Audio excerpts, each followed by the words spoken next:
Once you are born in this world, you're old enough to die. The function of prayer is not to influence God, but rather to change the nature of the one who prays. I found I had less and less to say, until finally, I became silent, and began to listen. I discovered in the silence, the voice of God. There are two ways to be fooled. One is to believe what isn't true, the other is to refuse to believe what is true.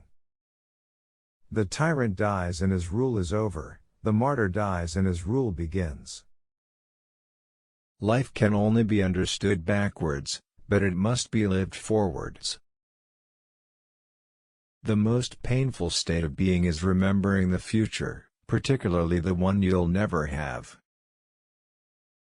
Seducing a girl is no art, but it needs a stroke of good fortune to find one worth seducing.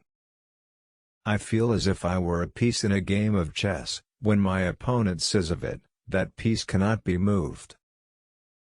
If you don't have many friends, that means you have a lot of life experience. People demand freedom of speech as compensation for the freedom of thought they seldom use. Christ has not only spoken to us by his life but has also spoken for us by his death. What if everything in the world were a misunderstanding? What if laughter were really tears? To cheat oneself out of love is the most terrible deception. It is an eternal loss for which there is no reparation, either in time or in eternity.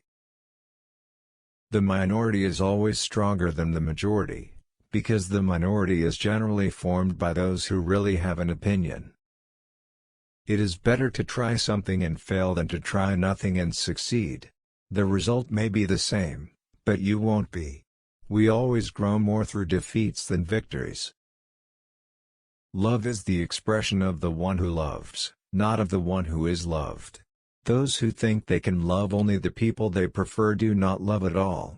Love discovers truths about individuals that others cannot see. A man prayed, and at first he thought that prayer was talking. But he became more and more quiet until in the end he realized prayer is listening. Most people are subjective toward themselves and objective toward all others, frightfully objective sometimes, but the task is precisely to be objective toward oneself and subjective toward all others. It seems essential, in relationships and all tasks, that we concentrate only on what is most significant and important.